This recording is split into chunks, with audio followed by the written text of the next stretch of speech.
Hope you guys are doing well. Welcome back. In today's video, I'm going to show you that how you can take a AI attractiveness test on the Vidnoz AI website. So let's get started. So first of all, what we have to do simply we have to create our account on the Vidnoz AI website.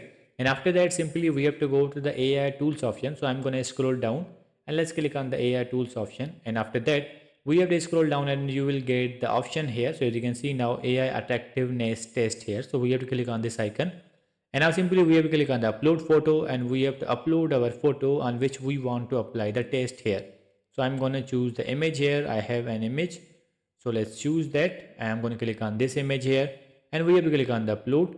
And as you can see, you have to choose the options. What do you want to test? The smartness, the trustworthiness, or the every option is provided here, the fun, confidence, and attractiveness as well.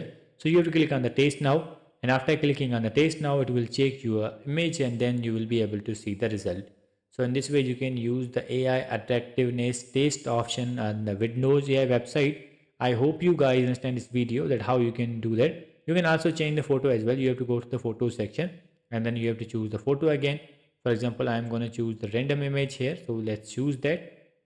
And after that, as you can see now the image is uploaded here. Now let's click on the test now and it will take few seconds again and we will be able to see the result. So in this way, you can use this option. I hope you guys understand this video that how you can do that. So see you in the next video.